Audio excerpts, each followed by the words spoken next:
भाइयों और बहनों, स्वागत है आपका हमारे YouTube चैनल लाइफ विद यीशु मसीह में। आप सबको मेरी तरफ से जय मसीह की। आज से हम बाइबल के किरदारों की एक सीरीज़ लेकर आ रहे हैं, जिसमें हम आपको बाइबल में कुछ महान इंसानों के बारे में बताएंगे।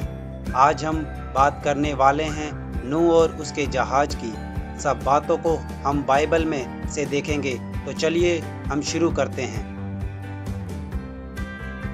बाइबल में नूह की कहानी शुरू होती है उत्पत्ति अध्याय 6 से। उस समय पृथ्वी पर बुराई बहुत बढ़ गई थी और मनुष्य जो भी सोचता था बुरा ही सोचता था। उस समय लोगों का परमेश्वर की तरफ बिल्कुल भी ध्यान नहीं था और वह संसारिक नशे में चूर थे। खाना पीना और मौज करना उनका मकसद था। ये सब देखकर परमेश्वर मनुष्य को बनाने से पछताया और मन में उदास हुआ। तब परमेश्वर ने सोचा कि मैं मनुष्य और सभी जीव जंतु को पृथ्वी पर से मिटा दूंगा। उस समय पृथ्वी भर में सिर्फ एक व्यक्ति धर्मी था, जिसका नाम नूह था, और परमेश्वर की दृष्टि उस पर बनी रही। नूह के 3 पुत्र थे, शेम, हाम और यपेत। नूह की पत्नी का नाम बाइबल में नहीं दिया गया है, पर मेरी रिसर्च के अनुसार यहूदी लोग तुबल कैन की बहन नामा को नूह की पत्नी मानते हैं, जिसका जिक्र उत्पत्ति 4 अध्याय 22 वचन में आता है। नूह के परिवार में कुल 8 सदस्य थे, उसके 3 बेटे और 3 बहुएं और खुद पति पत्नी। नूह धर्मी पुरुष था और परमेश्वर के साथ साथ चलता था। परमेश्वर ने नूह से कहा कि मैं सब प्राणियों का अंत करने वाला हूँ, क्योंकि पूरी पृथ्वी पाप से भर गई है। और परमेश्वर ने नूह से कहा, एक जहाज बना ले जिसकी चौड़ाई 50 हाथ और ऊंचाई 30 हाथ और लंबाई 300 हाथ हो, और अपनी पत्नी, पुत्र और बहुओं को लेकर जहाज में जाना। सब जीवित प्राणियों में से एक जाति के 2-2 नर और मादा जहाज में ले जाकर साथ रखना। सभी प्रकार के पक्षी और पशुओं के जोड़े तेरे पास आएंगे और तू उन्हें जहाज में जीवित रखना, और अलग अलग प्रकार के भोजन वस्तुएं इकट्ठा कर ले जो तेरे और उनके लिए भोजन हो। जैसा परमेश्वर ने कहा था वैसा ही नूह ने आज्ञा के अनुसार किया और जहाज बनाकर तैयार कर दिया। फिर परमेश्वर ने कहा, अपनी पत्नी, पुत्र और बहुओं समेत जहाज में जा और सभी प्रकार के जीव जंतुओं और पक्षी को साथ ले जा, क्योंकि आज से 7 दिन बाद मैं 40 दिन और 40 रात तक पृथ्वी पर पानी बरसाता रहूंगा।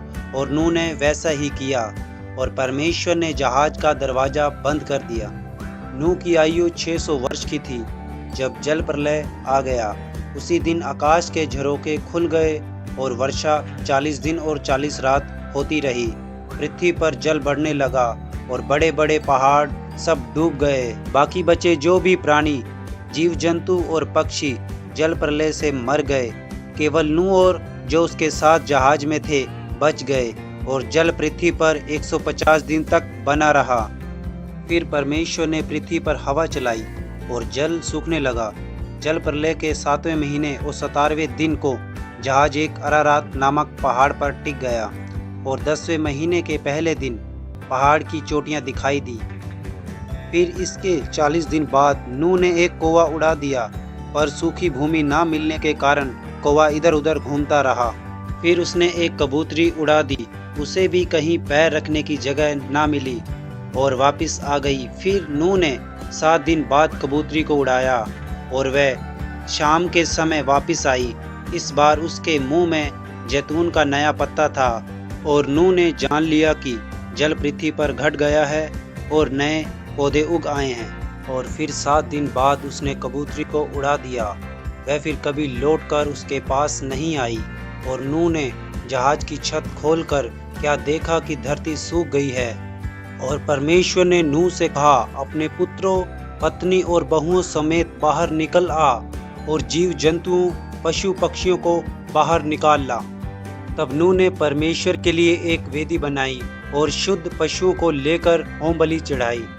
परमेश्वर ने नूह के इस प्रेम को देखकर सोचा कि मनुष्य के कारण मैं फिर कभी भूमि को शाप न दूंगा, और जैसे मैंने जीवों को अब मारा है वैसे फिर कभी ना मारूंगा। और परमेश्वर ने नूह और उसके पुत्रों को आशीष दी फूलों फलों और पृथ्वी पर भर जाओ। नूह के तीनों पुत्र का वंश सारी पृथ्वी पर फैल गया। जल प्रलय के बाद लगभग 350 वर्ष तक नूह जीवित रहा और जब नूह की कुल आयु 950 वर्ष की हुई, इसके पश्चात वह मर गया। भाइयों और बहनों, आपको ये नूह की कहानी कैसी लगी? अगर आप चाहते हैं हम इसी प्रकार और भी वीडियो बनाएं तो आप हमें कमेंट कर सकते हैं। आज की वीडियो देखने के लिए आप सबका धन्यवाद। आमीन। हमारे YouTube चैनल को सब्सक्राइब कर लीजिए और जो साथ में बेल आइकन है उसे दबा दीजिए ताकि हमारी आने वाली वीडियो की जानकारी आपको मिलती रहे। आमीन। प्रभु आप सबको आशीष दे।